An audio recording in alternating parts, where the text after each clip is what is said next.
오늘도 예배 자리로 잘 오셨습니다. 자, 오늘 말씀은 죄인지 나는 왜 안 변할까? 오늘 마지막입니다. 나 정도는 괜찮다고 생각하기 때문에 안 변한다 하는 것입니다. 오늘도 말씀을 여러 설교들 보시면서 말씀을 잘 끝까지 집중해서 들으시면 좋겠습니다.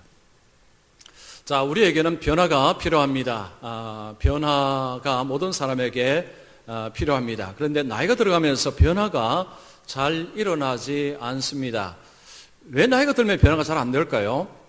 우리가 나이가 들면서 지식이 쌓입니다. 경험이 쌓입니다. 그리고 습관이 고착화됩니다.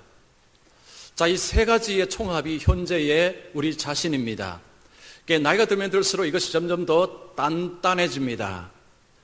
강해집니다. 그래서 변화를 필요로 한다는 생각을 하기가 어렵습니다.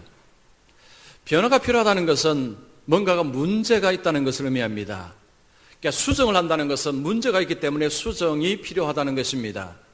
나는 변화가 필요합니다라는 것은 내 삶에 문제가 있습니다. 내 삶은 수정이 필요합니다.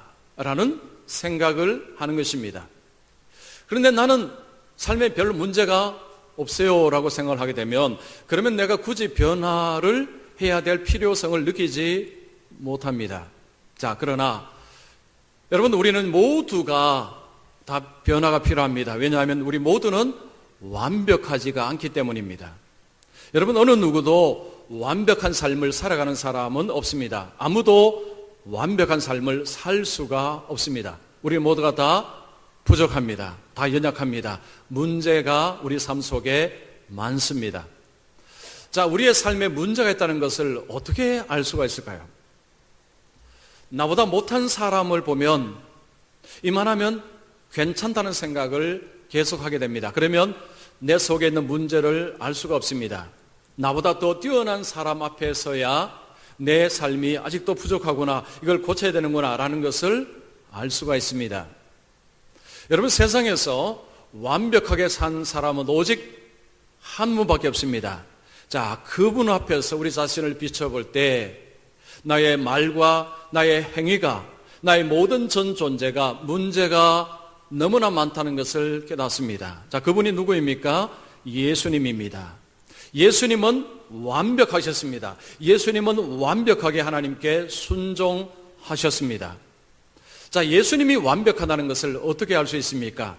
예수님의 제자 입에서 예수님은 죄가 없다라고 했기 때문입니다.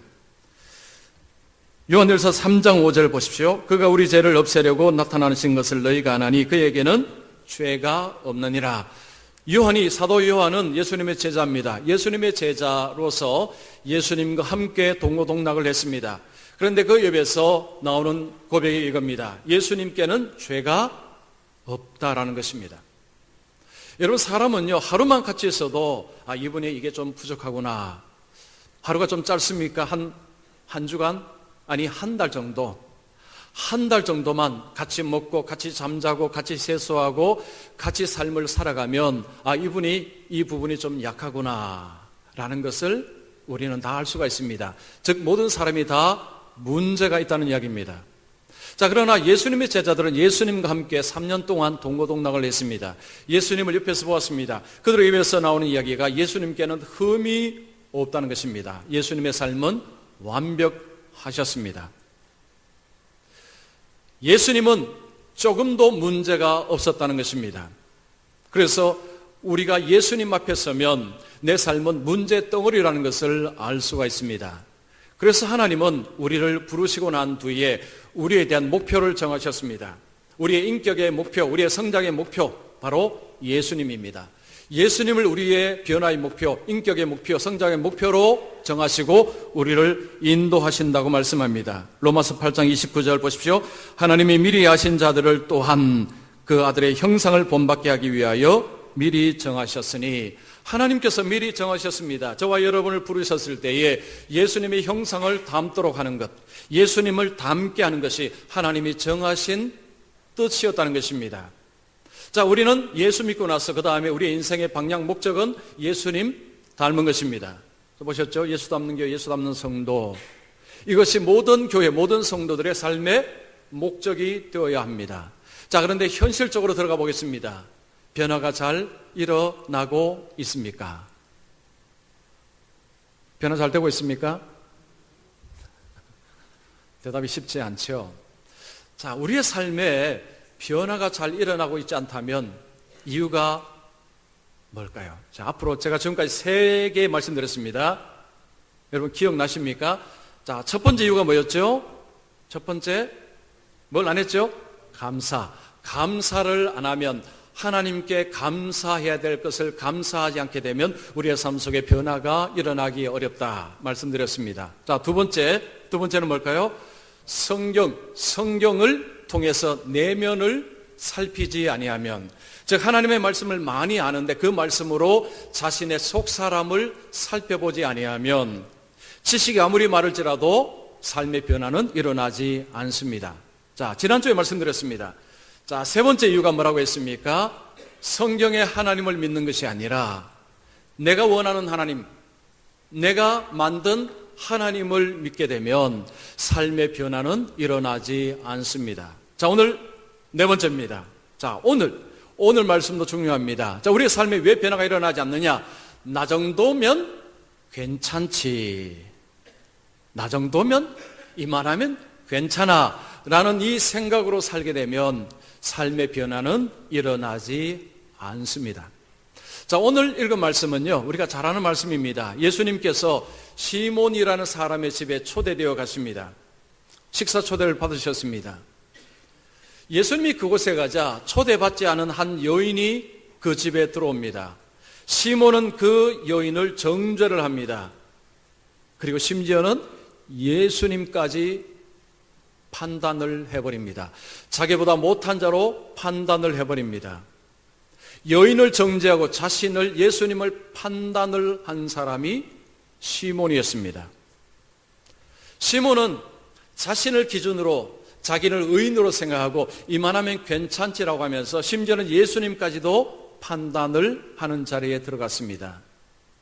그때 예수님이 시몬에게 너는 이 여인보다도 더 형편없는 자라는 것을 밝혀내십니다.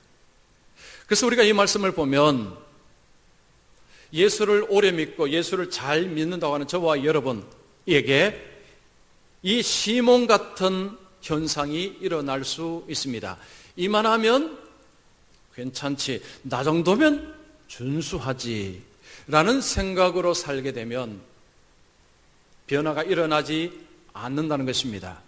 자, 그래서 오늘 제가 본문을 통해서 그러면 왜 우리는 자신을 이만하면 괜찮지라고 생각을 하게 되는가 라는 이유를 한번 살펴보도록 하겠습니다. 자, 먼저 첫 번째, 여러분 설교노트 보십시오. 첫 번째, 자신이 죄인이라는 사실을 망각하기 때문입니다. 자, 우리가 나는 죄인이다, 나는 문제가 많다라는 생각을 안 하게 되면 우리 속에 들어와서 자리에 앉는 생각이 뭐냐면 이만하면 괜찮아, 나 정도면 괜찮지라는 생각이 슬그머니 우리의 마음속에 딱 자리를 틀고 우리의 삶을 움직이기 시작합니다. 자, 시몬이라는 사람은 바리새인입니다. 바리새인이 예수님을 집으로 식사 초대를 했습니다. 예수님 시대의 바리새인들은 예수님을 향해서 책 잡으려고 작정하는 사람들, 예수님께 대해서 적대적인 행동을 하던 사람들이 바리새인들입니다. 그런데 바리새인이 예수님을 초대했다, 이건 상당히 이례적인 일입니다. 자, 이 바리새인이 예수님을 사랑함으로, 정말로 존경함으로 예수님을 초대를 했느냐? 그런 것 같지가 않습니다. 예수님의 흠을 잡기 위해서, 책 잡기 위해서 예수님을 초대했습니다. 예수님도 빤히 알고 계십니다. 예수님이 그 집에 갔습니다. 그런데 초대받지 않은 한 여인이 그 집으로 들어옵니다. 자, 이 여인을 모든 사람들이 다 보면서 그 여인을 다 알아봅니다. 같은 동네 사람이기 때문입니다. 자, 그런데 그 여인을 향해서 뭐라고 부르는지 보십시오. 죄인이라고 부릅니다. 37절 보시면 죄를 지은 한 여자, 죄를 지은 한 여자. 지금 이 여성에게 죄인이라고 딱지를 붙입니다. 여성에게 죄인이라는 딱지는 뭘 의미하느냐 하면 그녀는 창녀다라는 의미입니다. 여성에게 죄인이다라는 표현은 이 여인은 성매매하는 여성이다라는 의미를 가지고 있습니다. 지금 이 여성이 창녀인 것 같지는 않습니다. 이전에 과거에 창녀로서 살았던 것 같습니다. 동네 사람이라 그 시몬의 집에 사람들이 많이 앉았는데 그 여인을 보고 다들 알아보았습니다.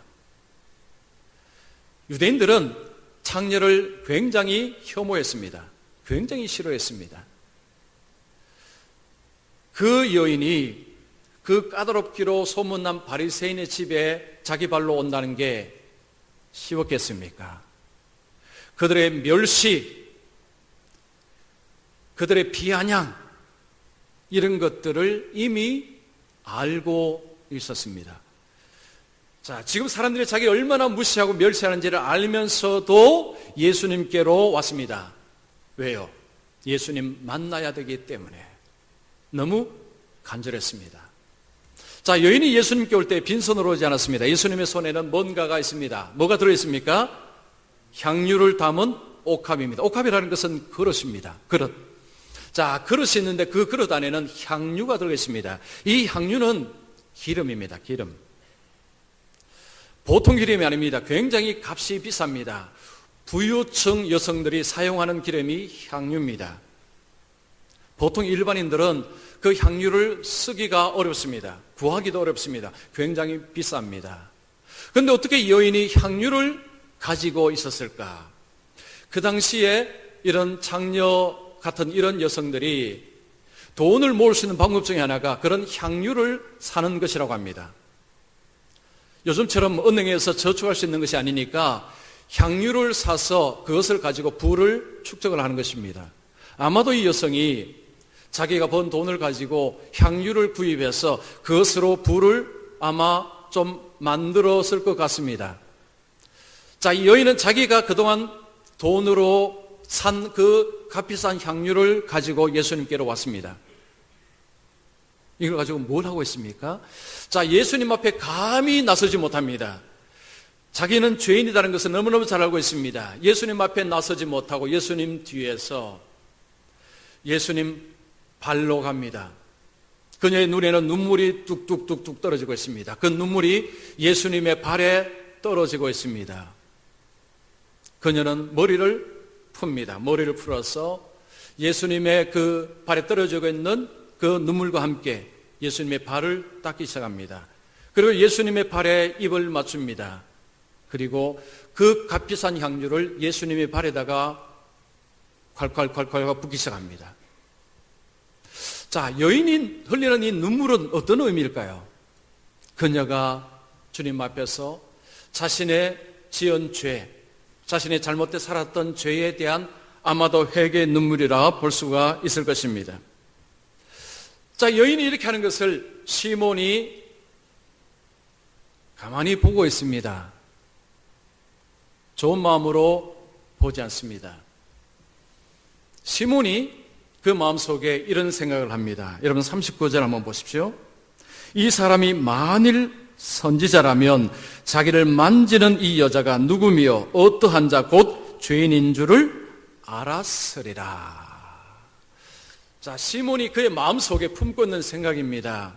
이 사람, 예수님을 말하는 거죠. 이 사람이 선지자라면 이 여인이 죄인이라는 것, 자기를 만지고 있는 이 여인이 죄인이라는 것을 알았을 것인데, 이 무슨 이야기입니까?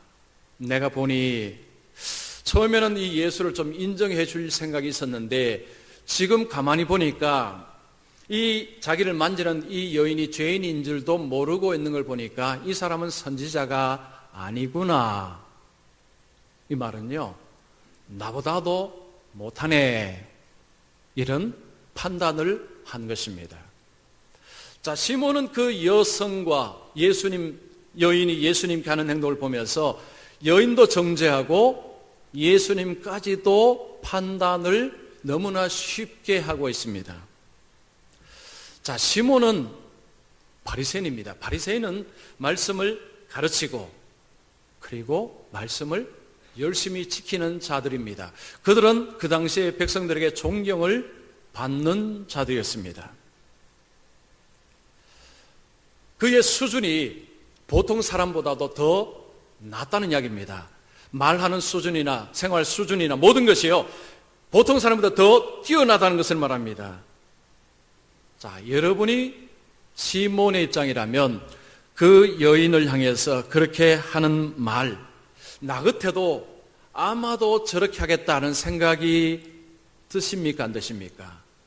아마도 공감이 될 것입니다. 신앙생활을 오래 하고 예수를 잘 믿는 사람들에게 나타나는 현상이 바로 이런 현상입니다. 예수를 믿은 지 10년, 20년, 30년이 되었습니다. 예배도 잘 드립니다. 헌금도 잘 합니다. 봉사도 잘 합니다. 삶이 상당히 착하고 상당히 괜찮습니다.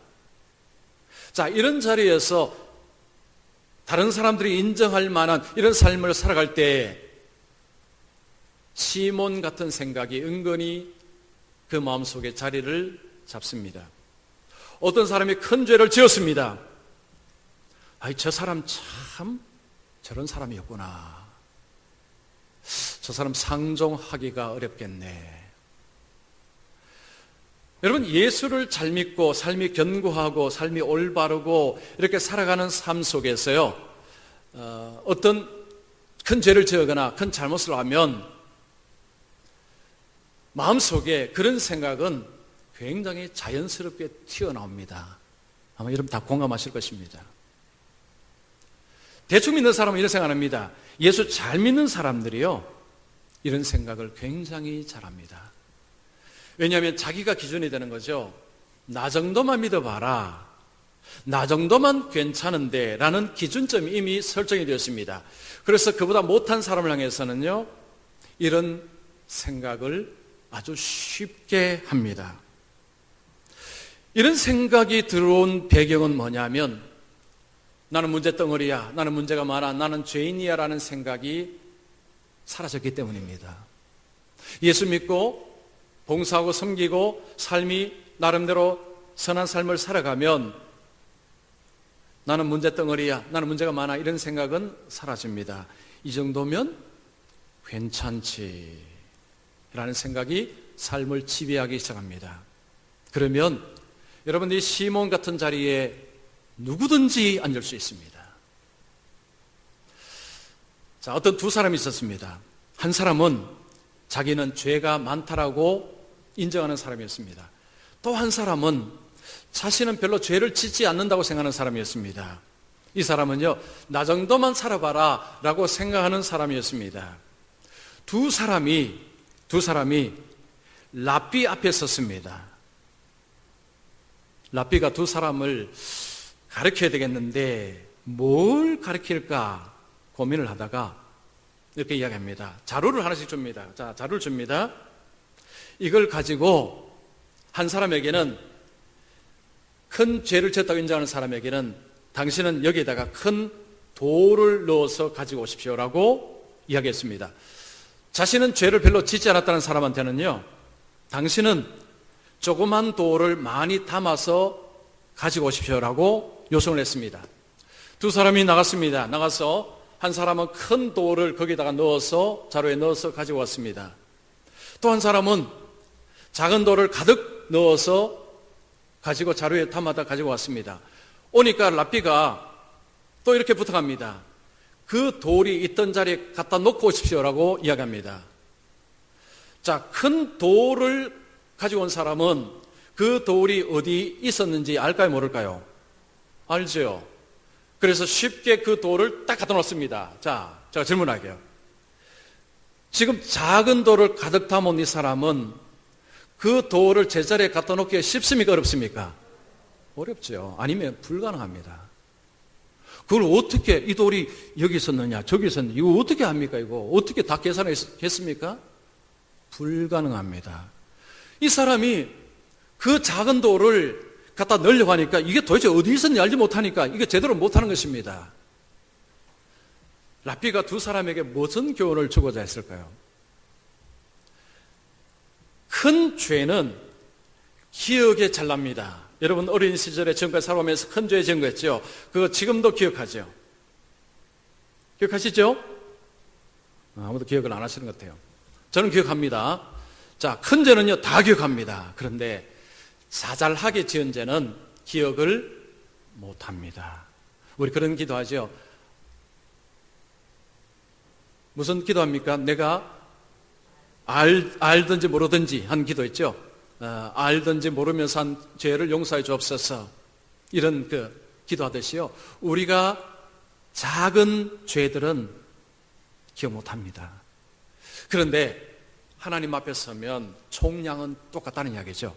큰 죄 지은 사람이나 작은 죄 지은 사람은 결국은 무게는 똑같다는 이야기를 랍비가 그 두 사람에게 한 것입니다. 여러분 바로 그렇습니다. 우리가 큰 죄를 짓지 않았다고요? 내가 의인이냐? 아닙니다. 나는 저 사람처럼 큰 죄를 짓지 않아서 나는 문제가 없다? 아닙니다. 하나님 앞에서는요, 작은 죄도 문제가 됩니다.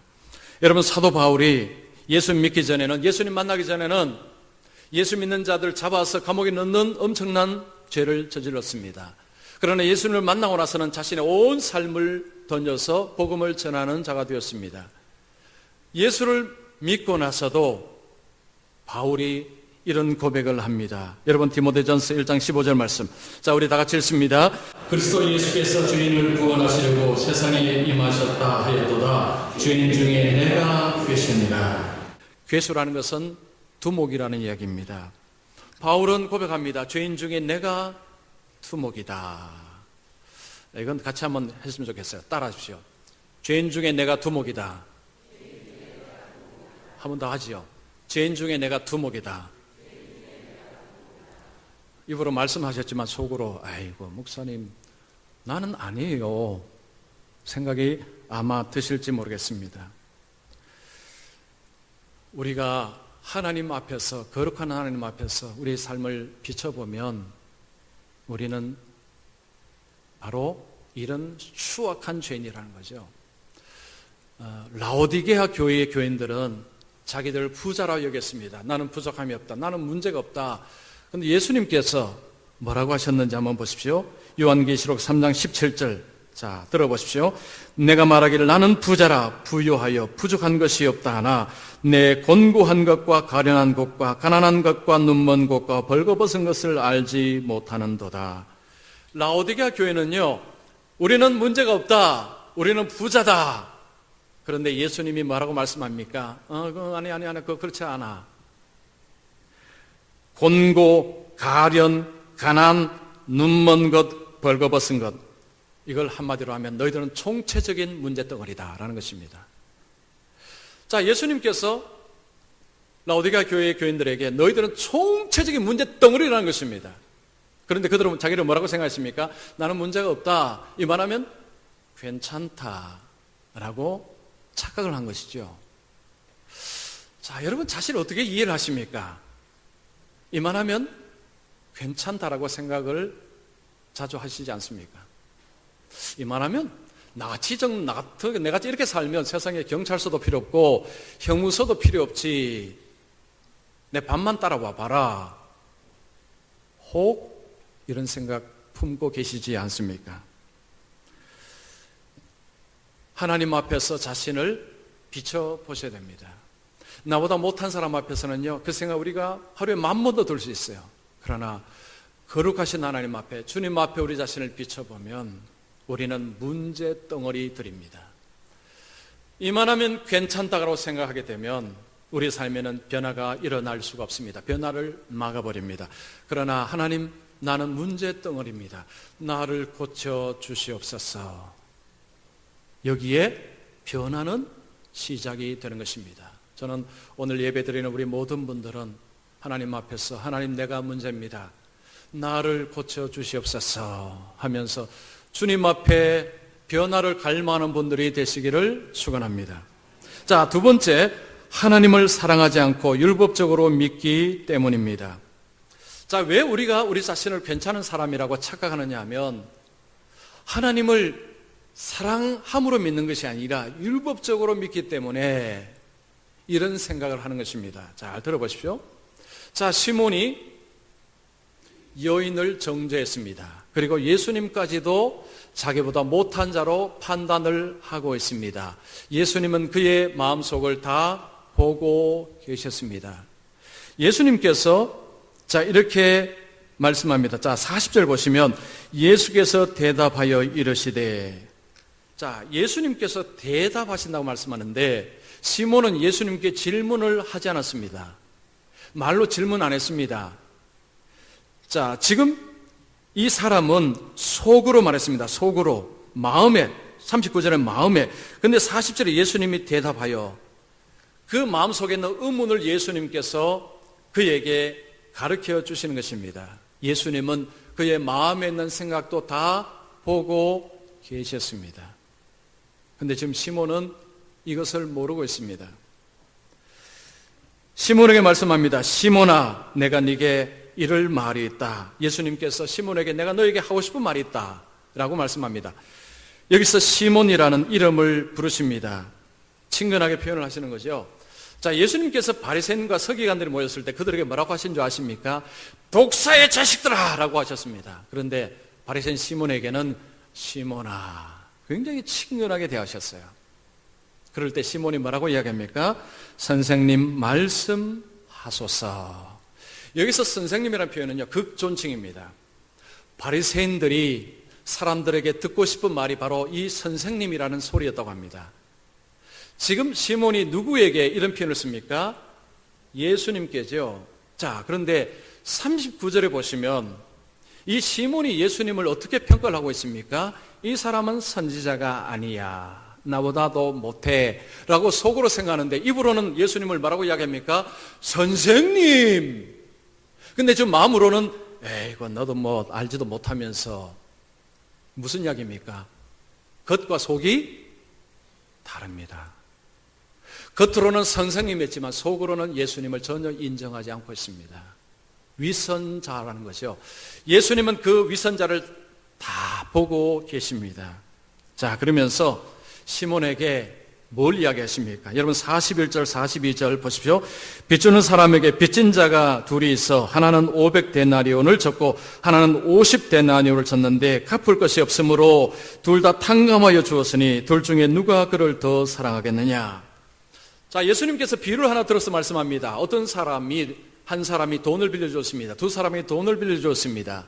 한 사람은 500데나리온을 빌렸습니다. 또 한 사람은 50데나리온을 빌렸습니다. 500데나리온은 한 데나리온이 하루 노동자 품삯입니다. 하루를 10만으로 계산하면 5천만 원 됩니다. 50데나리온은 500만 원이 됩니다.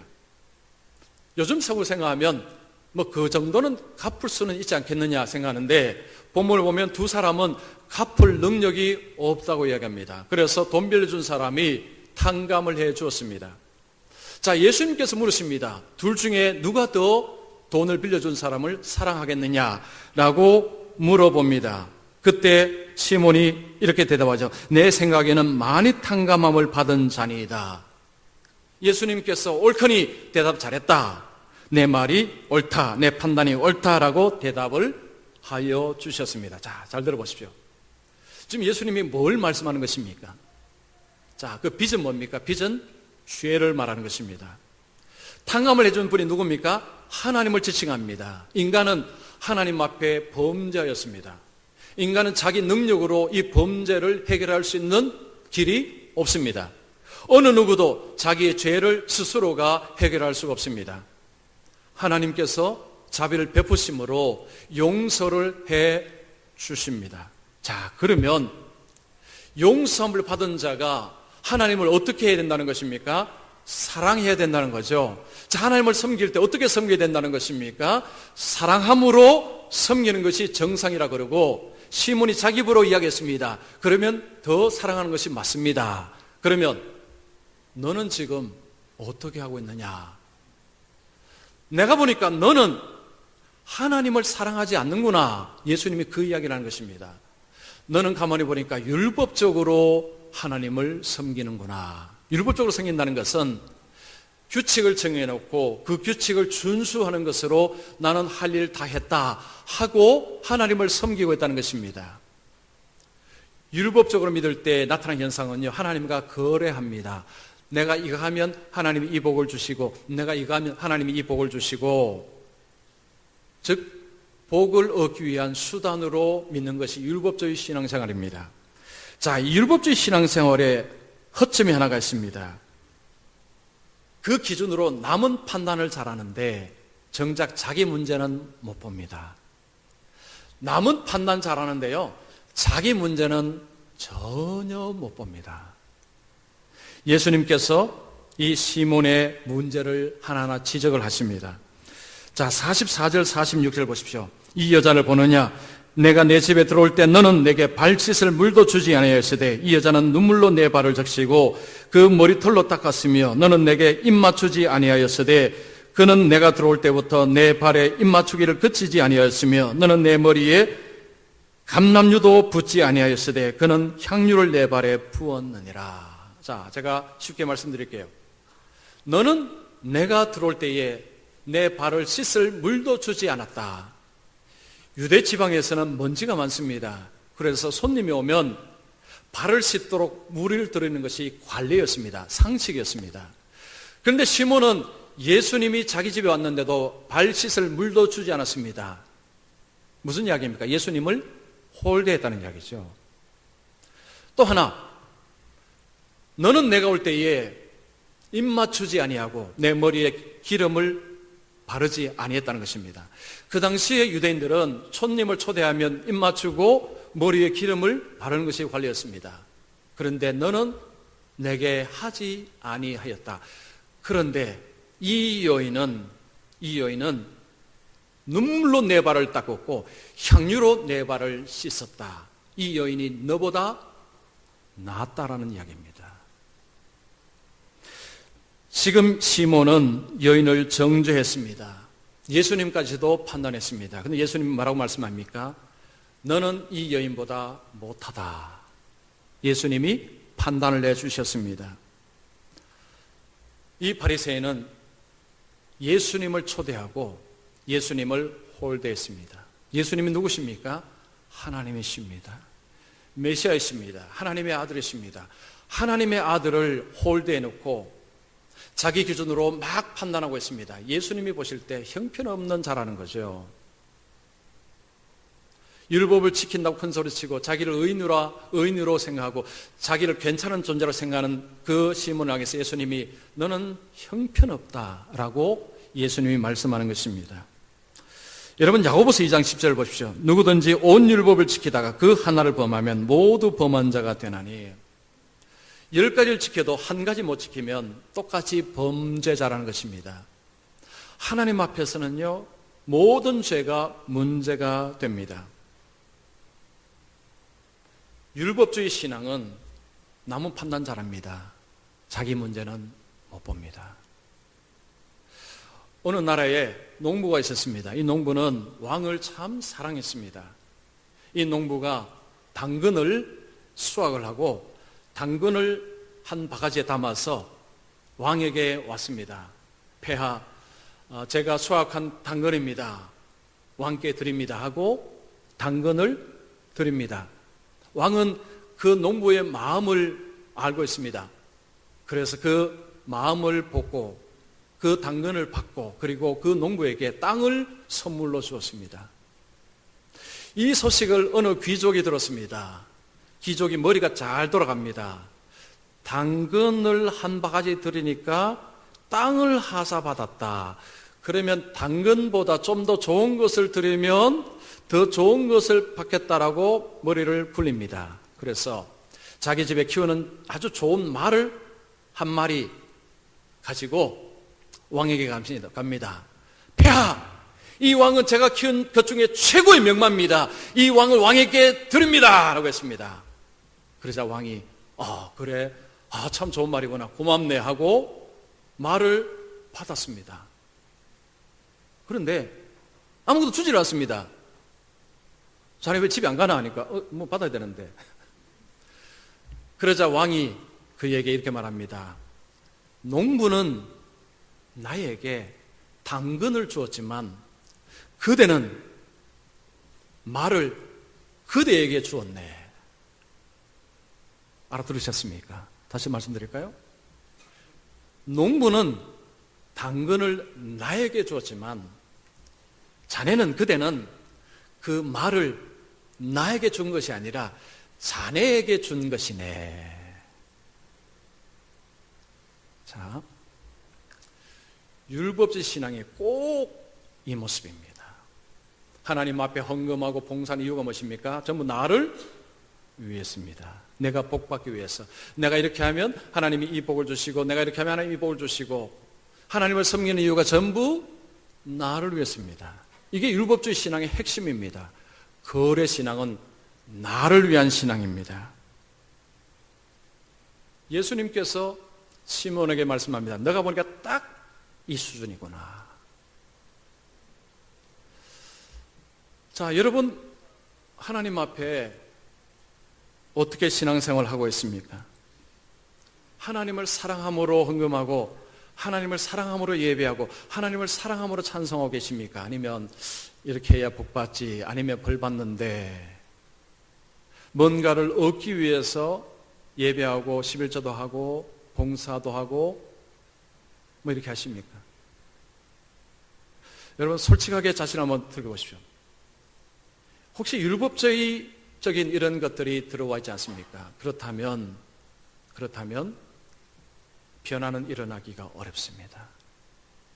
우리가 주님 앞에 나올 때 주님을 사랑해서 나오셔야 되고, 찬양할 때 주님을 사랑해서 찬양하셔야 되고, 말씀 들을 때 주님을 사랑해서 말씀을 들을 때 그 말씀이 여러분에게 양약이 되고 피와 살이 되어서 여러분의 삶을 바꾸는 말씀이 되는 것입니다. 그래서 오늘 예배하는 분들은 거래로 하나님을 섬기는 분이 아니라 사랑으로 하나님을 섬기는 분들 되어서 날마다 변화가 일어나는 복된 분들 되시기를 축원합니다.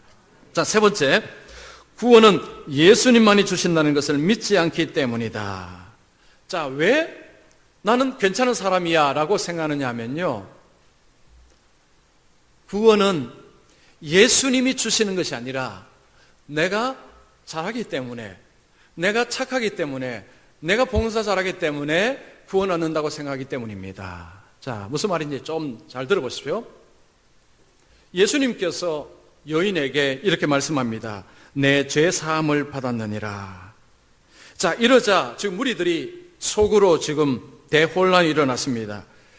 49절에 보시면 함께 앉아있는 자들이 속으로 말하되 이가 누구에게 죄도 사하는가. 지금 사람들은 겉으로 입으로 말을 못하고 속으로 웅성웅성하는 것입니다. 아니, 이 사람이 누군데 죄를 용서할 수 있는가? 죄는 하나님만이 용서하는데, 아니 자기가 뭔데 죄를 용서하는가? 이런 이야기입니다. 그리고 또 한 가지 못마땅한 것이 있습니다. 이 여인의 죄는 절대 용서받지 못할 죄라고 그들은 알고 있습니다. 그런데 예수님께서 그녀의 죄를 용서해 준다. 용서받아서는 안 되는 자의 용서를 해주는 것도 문제고, 또 자기가 누군데 용서해 주는 것도 문제고, 두 개 다가 걸렸습니다. 자, 지금 시몬도 그렇고요, 유대인들이 하나님을 몰라도 너무 모르고 있습니다. 몰라도 너무 몰라요. 여러분 이사야 55장 7절 말씀 보십시오. 악인은 그의 길을, 불의한 자는 그의 생각을 버리고 여호와께로 돌아오라. 그리하면 그가 긍휼히 여기시리라. 우리 하나님께로 돌아오라. 그가 너그럽게 용서하시리라. 여러분 구약에서 안에 말씀합니다. 우리 하나님은 누구든지 하나님께로 오면 용서해 주신다. 너그러이 받아주신다. 이것이 우리가 섬기는 하나님 있습니다. 누구든지. 그리고 이 말씀을 통해서요, 예수님은 자신이 죄를 용서하시는 하나님이심을 드러내신 것입니다. 자, 그렇다면 이 여인이 용서받을 수 있는 이유가 무엇일까요? 50절에 이렇게 말씀합니다. 내 믿음이 너를 구원하였으니 평안히 가라. 예수님께서 내 믿음이라고 이야기합니다. 이 여인이 지금 그 멸시와 모욕을 뚫고 예수님께 온 것이 믿음의 행동이었습니다. 자기의 그 값비싼 향유를 예수님께 부은 것도 믿음의 행위였습니다. 눈물로 예수님의 발을 씻는 것도 믿음의 행위였습니다. 예수님을 사랑함으로 예수님께 나온 그녀에게 예수님은 죄 사함을 선포하셨습니다. 시몬은 자기는 잘난 줄로 알고 있습니다. 자기는 말씀을 잘 지키기 때문에 자신은 천국 간다고 믿고 있는 사람이었습니다. 그러나 예수님께서 아니야, 그렇지 않아. 구원은, 죄사함은 예수님만이 줄 수 있는 것임을 말씀하고 있습니다. 여러분, 우리가 예수를 믿고 나서 10년, 20년, 30년 되면서 생활이 좀 바르게 생활하면요, 그러면 내가 착하기 때문에, 내가 잘하기 때문에 하나님이 나를 구원해 주신다는 생각이 은근히 들어갑니다. 제가 이제 우리 선방학원 할 때요, 깜짝 놀랄 때가 있어요. 이런 이야기를 하는 분들이 종종 계십니다. 예수를 믿고 굉장히 신앙생활 잘하십니다. 예배도 잘 드리는데, 내가 이렇게 예배도 잘 드리고 봉사도 하고 하기 때문에 하나님이 나를 구원해 준다는 생각을 하는 것입니다. 예수님이 필요 없다는 거죠. 예수님 없이도 구원받을 수 있다는 생각을 하는 것입니다. 아닙니다. 여러분, 그렇지 않습니다. 우리는 예수님 때문에 구원받는 것입니다. 예수님 때문에 구원받는 것입니다. 예수님이 십자가 지셨기 때문에, 십자가 예수님 때문에 우리의 죄가 용서함을 받는 것이지, 내가 열심히 예배드리기 때문에, 내가 열심히 헌금 드리기 때문에, 내가 열심히 봉사하기 때문에 하나님 이것 보시고, 아니에요. 그렇지 않습니다. 그렇지 않아요. 예수님만이 나에게 구원을 주시고 예수님만이 우리를 구원시켜 주시는 것입니다. 예수님 아니고서는 구원의 길이 없습니다. 제가 지난주에 어떤 책을 하나 읽었습니다. 아마존에서 선교하시는 선교사님이었습니다. 한국분이었는데 이분이 어느 날 영상을 하나 봤답니다. 영상을 보니까 그 아프리카 짐승들이 물을 찾아서 움직이는데, 물이 엄청나게 거리가 멀리 떨어졌는데 그 짐승들이 그 물을 찾아서 가는 거 보니까 너무 신기하더랍니다. 아니, 저 동물들은 무슨 센서가 있어서 저기에 물이 있는 걸 어떻게 알고 그걸 찾아갈까? 그러면서 이 선교사님의 마음속에 이런 의문이 들었답니다. 그러면 사람은 어떤 센서를 가져야 하나님을 찾아서 만날 수 있을까? 그래서 이분이 하나님께 물었답니다. 기도하면서, 하나님, 사람은 어떤 센서를 가져야 주님을 찾고 만날 수 있을까요? 하니까 주님이 이렇게 대답을 했답니다. 바로 십자가다. 십자가가 센서라는 것입니다. 여러분, 우리가 하나님을 만날 수 있고 우리가 예수님 안에서 삶을 살아갈 수 있는 비결이 뭐냐? 십자가 때문입니다. 십자가. 예수님은 십자가를 지셨습니다. 십자가의 주님이 십자가에 설린 피로 나를 용서해 주십니다. 십자가가 아니고서는 내 죄가 용서받을 길이 없습니다. 그 십자가의 주님만이 나를 용서해 주시고 그 십자가 주님 때문에 내가 구원을 받는 것입니다. 예수 믿어서 내가 좀 착하게 살고 좀 제대로 살기 때문에 이만하면 괜찮아. 아니요, 그렇지 않습니다. 여러분, 그 착각이십니다. 그렇지 않아요. 우리는 누구도 자랑할 거리가 없습니다. 우리가 붙들어야 것은 십자가의 주님, 주님만이 나를 구원하실 수 있습니다. 그러면 시몬처럼 예수님을 홀대할 수 있습니까? 예수님만이 나에게 구원을 주신다고 믿는다면 여러분, 예수님을 홀대하실 수 있나요? 불가능합니다. 그건 불가능합니다. 그건 안 됩니다. 그런 일이 일어날 수가 없습니다. 예수님만이 나에게 구원을 준다는 것을 믿는다면요, 절대 예수님 홀대 못합니다. 못하지요. 어떻게 홀대할 수 있습니까? 주님 고맙습니다. 주님이 아니시면 내가 구원을 못 받는데 주님이 십자가 지심으로 구원해 주셔서 감사합니다. 주님 말씀하십시오. 주님 원하시는 것이 무엇입니까? 하면서 주님 말씀에 귀를 열고 주님 말씀을 따라 살아가려고 애를 쓰지 않겠습니까? 부족하지만 이것이 믿음이라는 것입니다.